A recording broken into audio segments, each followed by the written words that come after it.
और तब अजीब तरह से वहां रोशनी हुई। मैं इस भयानक पानी से बाहर आ रहा था। कम से कम मेरी आंखें तो बाहर थी ही, मेरी नाक भी लगभग बाहर थी। फिर मैं तीसरी बार नीचे जाना शुरू हुआ। मैंने हवा को अंदर खींचने की कोशिश की और मुझे पानी मिला। पीली रोशनी जा रही थी। तब सभी प्रयत्न खत्म हो गए। मैंने आराम किया, मेरी टांगें अपंग महसूस हुई और मेरे दिमाग पर एक कालापन छा गया।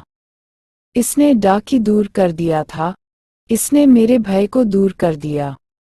अब और बौखलाहट नहीं थी, चुप्पी और शांति थी। डरने के लिए कुछ नहीं। यह अच्छा था। निंद्राजनक होना, नींद में चले जाना। उछलने की कोई जरूरत नहीं। सकता इतनी कोमलता से ले जाता हुआ कि अच्छा लगता था। खाली जगह में तैरना, इतनी थका हुआ कि उछल नहीं, मेरे चारों ओर कोमल बाह, माँ की बाहों जैसी कोमल। अब मुझे सोना पड़। मैं सब कुछ भूल गया था और जीवन का पर्दा गिर गया था। अगली बात मुझे याद थी, वह थी कि मैं उल्टी करता हुआ अपने पेट के बल पुल के किनारे लेटा हुआ था। वह लड़का जिसने मुझे अंदर फेंका था कह रहा था, परंतु मैं केवल मजाक कर रहा था। किसी ने कहा, बच्चा लगभग मर गया, अब ठीक हो जाए, चलो इसे लॉकर रूम में ले चलते हैं। कुछ घंटे बाद मैं घर चला गया। मैं कमजोर था, कांप रहा था। मैं कांपा और रोया जब मैं बिस्तर में लेटा। मैं उस रात को खा नहीं पाया। कई दिनों तक मेरे दिल में डर छाया रहा। थोड़ी सी भी मेहनत मुझे परेशान कर देती थी। मेरे घुटने लड़खड़ाने लगते और पेट बीमार सा लगता। मैं कभी दोबारा पुल में नहीं गया। मैं पानी से डरता था। मैं इसको टालता था जहां तक संभव हो।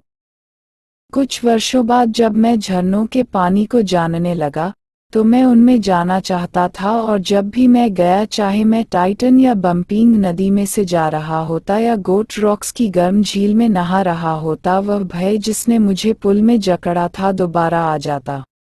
यह मुझे पूरी तरह जकड़ लेता, मेरी टांगों को लकवा मार जाता, मेरे दिल में ठंडा भय बैठ जाता। यह अपंगता मेरे साथ रही जैसे ही वर्ष बीतते गए। मैनी झील में नाव में बैठकर सौमन मछली पकड़ते हुआ, न्यू हैम्पशायर में बास मछलियां पकड़ते हुए, डेश्यूट्स और मेटोलियस जो ऑर्गन में हैं, वहां ट्राउट मछलियां पकड़ते हुए, कोलंबिया में सौमन मछलियां पकड़ते हुए, कास्केस की बम्पिंग झील में जहां भी मैं गया, पानी के डर ने मेरा पीछा किया। इसने मेरी मछली पकड़ने की सैर को बर्बाद किया। पतली नाव चलाने, बोटिंग करने और तैरने से मुझे वंचित रखा। मैंने इस भय पर काबू पाने के लिए वो सभी तरीके इस्तेमाल किए जिनको मैं जानता था, परंतु इसने मुझे जकड़े रखा, अपनी जकड़ में पूरी तरह से। आखिर 1 अक्टूबर माह के दौरान मैंने एक शिक्षक रखने और तैरना सीखने का निर्णय लिया।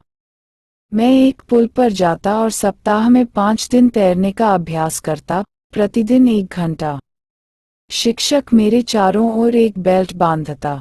इस बेल्ट से बंधी रस्सी उस पुली में से सरकती चलती रहती थी, जो ऊपर से गुजरती हुई तार में लगी थी। वह रस्सी के एक छोर को पकड़े होता था और हम आगे पीछे चलते रहते थे पुल में, घंटों, दिनों, हफ्तों तक।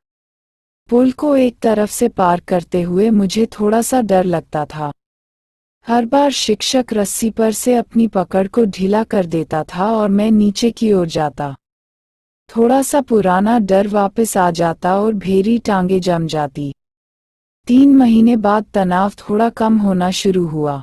तब उसने मुझे पानी के अंदर चेहरा रखना और बाहर सांस निकालना सिखाया, और अपनी नाक उठाकर सांस अंदर लेना सिखाया। मैंने यह अभ्यास सैकड़ों बार किया। धीरे धीरे मैंने अपने भय को, जो मुझे पानी के अंदर सिर डालते समय जकड़ता था, थोड़ा सा दूर किया। फिर उसने मुझे पुल की एक तरफ पकड़ा और मेरी टांगों से लात मरवाई। हफ्तों तक मैंने ऐसा किया। पहले तो मेरी टांगों ने यह करने से मना कर दिया, परंतु वे धीरे धीरे शिथिल होने लग गई और अंत में मैं उनको काबू कर पाता था। इस प्रकार टुकड़े टुकड़े करके उसने एक तैराक तैयार कर दिया। और जब वह हर टुकड़े को पूरी तरह तैयार कर चुका था, तब उसने उन सबको इकट्ठा कर दिया। अप्रैल में उसने कहा, अब तुम तैर सकते हो, गोता लगा सकते हो और पुल की लंबाई तक तैर सकते हो, अपने हाथों को सिर के ऊपर से घुमाकर। मैं तैरा भी। शिक्षक अपना काम खत्म कर चुका था, परंतु मैंने अभी पूरा नहीं किया था। मैं अब भी हैरान था कि मैं जब पुल में अकेला हूँगा तो क्या डरूंगा। मैंने ये आजमाया। मैं पुल की लंबाई तक इधर से उधर तैरा। पुराने भय के छोटे छोटे चिन्ह लौटते थे, परंतु अब मैं तैर सकता था और उस भय को कहा, मुझे डराने की कोशिश करते हुए, ओ यहाँ है तुम्हारे लिए, देखो।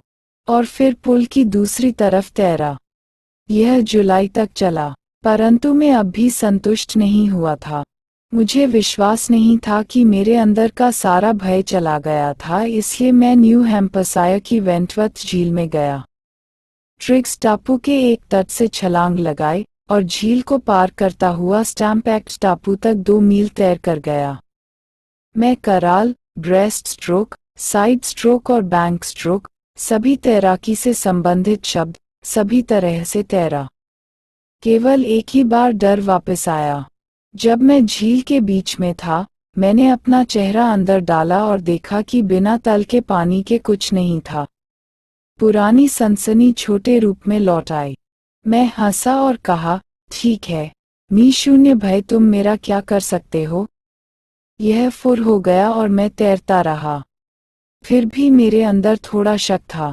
अब मुझे अवसर मिला तो मैं पश्चिम की तरफ भागा, टाइटन से लेकर कॉनराड मीडोज तक, कॉनराड क्रीक ट्रेल से मीड ग्लेशियर तक, और गर्म झील के पास ऊंची घास में कैंप में रहा।